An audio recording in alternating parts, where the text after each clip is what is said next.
लकल हम्द या अल्लाह अस्सलातु वस्सलामु अलैका या रसूल अल्लाह अम्मा बअद। सिलसिला है नाजरीन के सवालों के जवाब देने का। नाजरीन चैनल के वीडियोस के कमेंट्स में अपने सवालात लिखते हैं, हम उनके सवालों के जवाबात कुरान और हदीस और दीगर किताबों के हवालों से पेश करने की सआदतें हासिल करते हैं। आपका भी अगर कोई सवाल है तो आप अपने सवाल को हमारे चैनल के किसी भी वीडियो के कमेंट्स में लिखिए, इंशाअल्लाह हम आपको भी जवाब पेश करने की सआदतें हासिल करेंगे। हमारे नाजरीन में से कि इन्होंने सवाल किए हैं कि मैं तहज्जुद पढ़ता हूं मगर मुझे वसवसा आता है। तहज्जुद में इनको वसवसे आते हैं, तो क्या इसका इलाज है? तहज्जुद में वसवसे ना आए या इससे कैसे बचा जाए, ये इनका सवाल है। मैं इंशाअल्लाह पेश करता हूं कि तहज्जुद गुजार या दिगर कोई नमाजी हो, नमाज पढ़ने वाला या कोई भी नेक काम करने वाला हो, वो वसवसों से कैसे बचे, वसवसा क्या होता है, वसवसों से बचने की तदबीर क्या है, यह इंशाअल्लाह ये मैं आपको पेश करने की सआदतें हासिल करूंगा। पहले आप सुन लें कि वसवसा होता क्या है। वसवसा के लग़वी माना है धीमी आवाज। शरीयत में बुरे ख्यालात और फासिद फिक्र यानी बुरी सोच को वसवसा कहते हैं। तफसीर बग़वी में है कि वसवसा उस बात को कहते हैं जो शैतान इंसान के दिल में डालता है। वसवसा जो होता है वह शैतान की तरफ से इंसान के दिल में डाला जाता है। आमतौर पर वसवसे हर एक को आते हैं, ये याद रखिएगा कि वसवसे उमूमन हर एक को आते हैं, किसी को कम और किसी को ज्यादा। बाज लोग बहुत ज्यादा हसास होने के सबब वसवसों के मुतालिक सोच सोच कर उन्हें अपने ऊपर मुसल्लत कर लेते हैं और फिर खुद ही तकलीफ में आ जाते हैं। अगर वसवसों पर गौर ना किया जाए तो उमूमन ये खुद ही खत्म हो जाते हैं। आप वसवसों पे गौर करना छोड़ दीजिए तो वसवसे खुद खत्म हो जाएंगे। जो ही वसवसे आने शुरू हों तो जिक्रुल्लाह मसलन अल्लाह अल्लाह करना शुरू कर दीजिए, इंशाअल्लाह शैतान फरार हो जाएगा।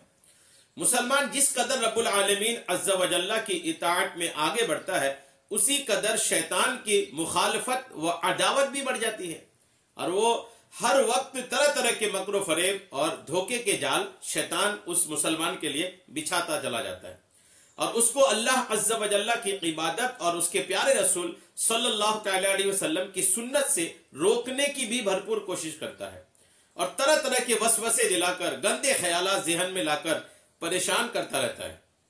यहां तक कि बसा औकात जहालत की बिना पर आदमी इसके इन वसवसों का शिकार होकर नेकी और भलाई के काम से रुक जाता है और यूं शैतान अपने मकसद में कामयाब हो जाता है। यानी निचोड़ यह है कि शैतान वसवसों के जरिए से मुसलमान को नेकी से दूर रखना चाहता है, तो वसवसों के चक्कर में नहीं पड़ना ही वसवसों का एक बेहतरीन इलाज है। अगर वसवसों के चक्कर में आकर आदमी नेकी से दूर हो जाता है तो यही तो शैतान चाह रहा था जो आदमी कर बैठता है। अल्लाह अज़्ज़ा व जल्ला कुरान मजीद पारा 18 सूरतुल मुमिनीन आयत नंबर 97 और 98 में अपने प्यारे हबीब अलैहिस्सलाम से इरशाद फरमाया, वक़ुल रब्बी अऊज़ु बिका मिन हमाज़ाति शयातीनी व अऊज़ु बिका रब्बी अन यहदुरून। तर्जुमा कंजुल ईमान। और तुम अर्ज करो कि ए मेरे रब तेरी पनाह शयातीन के वसवसों से और ए मेरे रब तेरी पनाह के वो मेरे पास आए। तो शैतान तो आते हैं, उनके वसवसों से अल्लाह की पनाह भी मांगनी चाहिए, अल्लाह से दुआ भी करनी चाहिए। अल्हम्दुलिल्लाह अल्लाह से दुआ करना ये भी शैतान के वसवसों से बचने का एक बेहतरीन तरीका है। वसवसे का एक कुरानी इलाज भी मैं आपको दे देता हूं। जिसको भी वसवसे आते हैं वो कुरानी इलाज जो मैं पेश कर रहा हूं इसको करें, इंशाअल्लाह वो वसवसे से नजात पा जाएंगे। जब भी वसवसा आए तो अऊज़ु बिल्लाहि मिनश शैतानिर रजीम पढ़कर उसको दफा करना चाहिए, दूर करना चाहिए। वसवसे आने की सूरत में कुरान पाक में भी अल्लाह अज़्ज़ा व जल्ला की पनाह मांगने का हुक्म दिया गया है। चुनांचे पारा 9 सूरतुल आराफ आयत नंबर 200 में अल्लाह इरशाद फरमाता है, व इम्मा यनज़गन्नका मिनश शैतानि नज़गुन फस्तइज़ बिल्लाहि इन्नहु समीउन अलीम। तर्जुमा कंजुल ईमान। और ए सुनने वाले अगर शैतान तुझे कोई कूचा वसवसा दे तो अल्लाह अज़्ज़ा व जल्ला की पनाह मांग, बेशक वही सुनता जानता है। तो जब शैतान वसवसा डाले तो अल्लाह की पनाह मांगनी चाहिए। अल्लाह तबारक व तआला ने यह कुरान पाक में इरशाद फरमाया। तो जब भी शैतान के वसवसे आए तो अल्लाह का जिक्र करे, अऊज़ु बिल्लाहि मिनश शैतानिर रजीम पढ़े, इंशाअल्लाह वसवसा दूर हो जाएगा। इमाम अहले सुन्नत ने भी इस ताल्लुक से कुछ इरशाद फरमाया वसवसे के इलाज पर, वो भी आप तवज्जो से सुन लीजिए।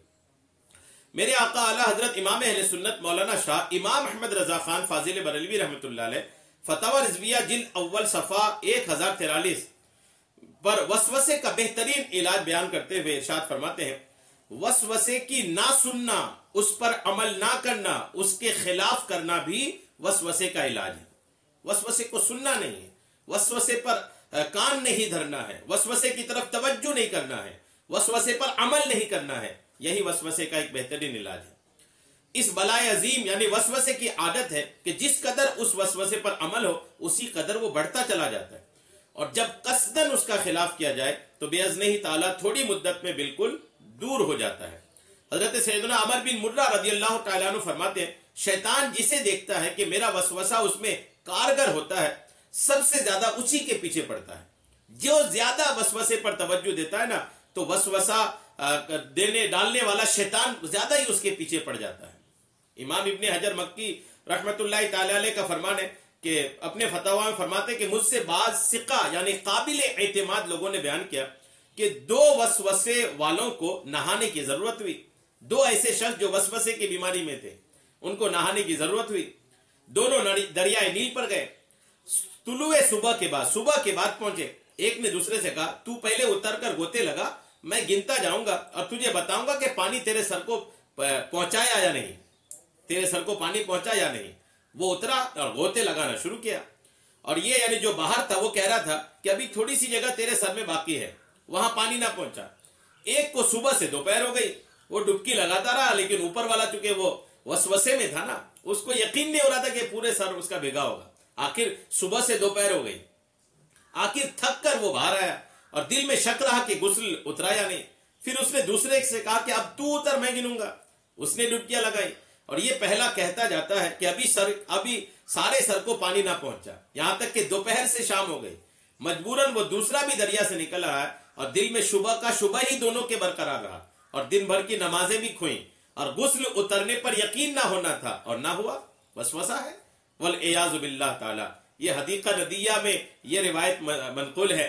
तो वसवसे में जितना पढ़िएगा ना तो पढ़ते चले जाइएगा। वसवसे का इलाज ये है कि वसवसे को रिजेक्ट करना सीखिए, उसको दफा करना सीखिए। वसवसे पर कान नहीं धरना है, वसवसे की तरफ तवज्जो नहीं करना, ये वसवसे का इलाज है। चाहे नमाज में हो, गुस्ल में हो, तहज्जुद में हो, आप वसवसे की तरफ तवज्जो नहीं देंगे, इंशाअल्लाह वसवसा दूर हो जाएगा। अल्लाह तबारक तआला हम सबको अमल की तौफीक अता फरमाए। आमीन बिजाहि नबील अमीन सल्लल्लाहु तआला अलैहि वसल्लम।